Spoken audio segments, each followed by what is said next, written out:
قبل ما تكمل الفيديو اسمع دي كويس. اللي هتشوفه دلوقتي مش مجرد درجات من الأزرق، ده سر بيخلي الفنان يبان محترف من أول لمسة فرشة. 6 درجات محدش بيشرحهم بالشكل ده، ولو فهمتهم مش هتعاني تاني في مزج الأزرق ولا هتسأل حد اللون ده بتركب ازاي.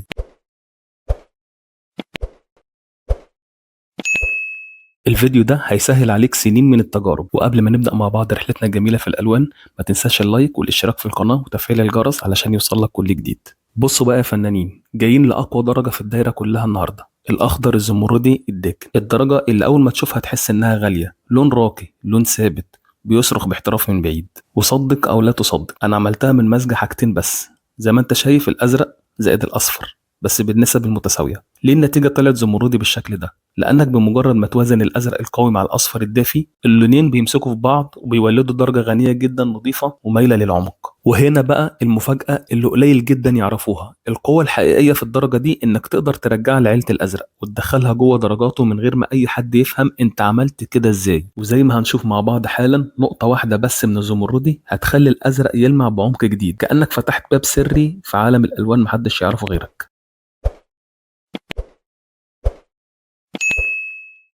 يلا بينا نبدأ رحلتنا مع أول درجة في عالم الأزرق، الدرجة اللي دايما بتيجي في البداية بس تأثيرها بيفضل مكمل معاك للآخر. الأزرق السماوي الفاتح. اللون ده بيتولد من أبسط تركيبة، الأبيض أكتر من الأزرق. وهنا بقى القوة الحقيقية للدرجة دي، كل ما تزود الأبيض الأزرق بيتحول من لون قوي لهواء، لضوء، لنسمة. هو المفتاح اللي بيفتح ليك كل درجات الأزرق اللي بعده. الدرجة دي ليها وزنها ودرجة ناعمة بتدي إحساس بالاتساع والنقاء. درجة السماوي الفاتح تحس اللي فيها نور.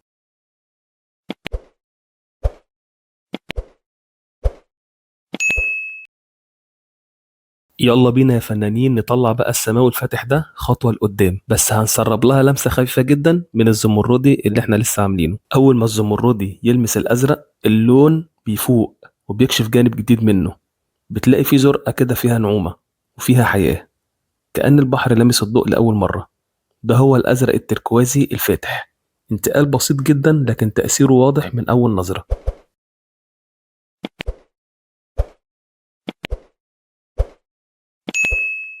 رحلتنا لسه مكملة، وهننقل دلوقتي من التركوازي الفاتح لدرجة أعمق وأهدى، درجة تحس فيها إن الأزرق بدأ يسترد صوته. أنا هنا ما عملتش غير خطوة صغيرة بس فرقت كتير قوي.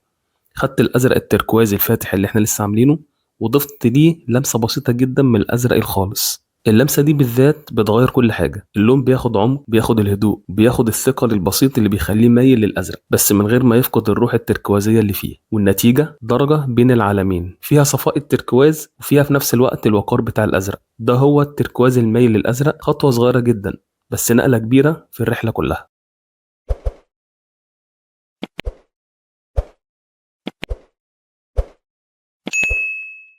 اسمع بقى يا فنان، لأن الدرجة اللي جاية دي مش انتقال عادي، نقدر نقول دي نقطة التحول اللي بتبان فيها شخصية التركواز الحقيقية.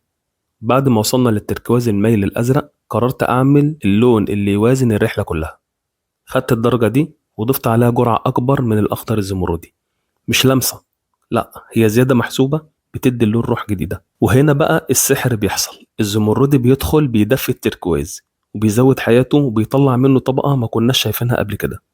وبعد ما الزمردي بيشد اللون ناحيته، أرجع اللمسة بنقطة أزرق إضافية. طب بس، وده علشان أرجح الكفة ناحية البحر، ناحية العمق، من غير ما أرجعه للأزرق الخالص. اللي بيحصل بقى هنا هو مزيج ذكي جدا بين 3 اتجاهات، أزرق هادي وزمردي دافي والسطوع التركوازي النظيف.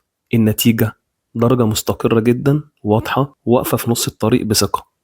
ده هو التركواز المتوسط، لون مش مايل، مش خفيف، ومش غامق، لون في قمة التوازن وبداية القوة الحقيقية لعيلة التركواز.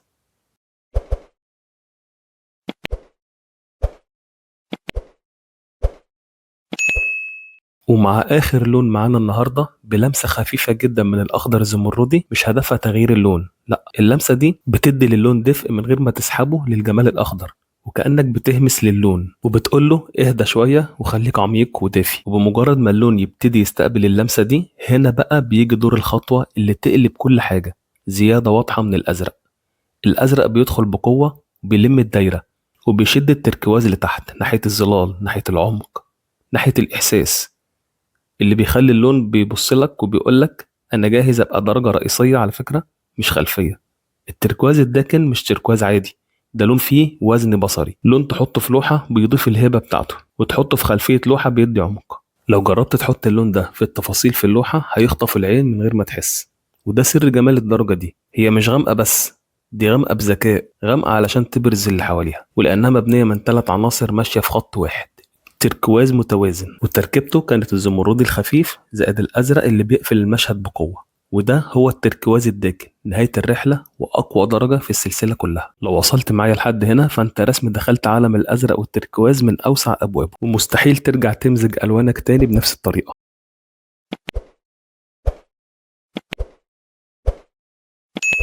وبكده نكون خلصنا رحلتنا مع 6 درجات، رحلة بدأت بسماوي بسيط وانتهت بعمق تركواز يليق بالمحترفين. لو حسيت انك اتعلمت حاجة جديدة او شفت الالوان بشكل مختلف، يبقى دوس لايك علشان اعرف ان المحتوى ده فرق معاك. ولو انت من الناس اللي بتحب تتطور كل يوم، اشترك وفعل الجرس، لان اللي جاي اقوى وفيه تفاصيل هتغير شغلك بالكامل ان شاء الله. وما تنساش تشارك الفيديو مع اي حد بتحبه وبيحب الالوان، يمكن تكون سبب انه يكتشف موهبة جديدة. اشوفكم في فيديو جديد ان شاء الله. افتكر دايما ان اللون مش مجرد لون، اللون قصة واحنا بنرسمها سوا مع بعض. ولو اي حد عنده اي سؤال عن مزج الالوان وتدرجاتها اكتبوا لي تحت في التعليقات وهرد عليكم ان شاء الله واحد واحد. اشوفكم في الفيديو الجاي ان شاء الله. مع السلامة.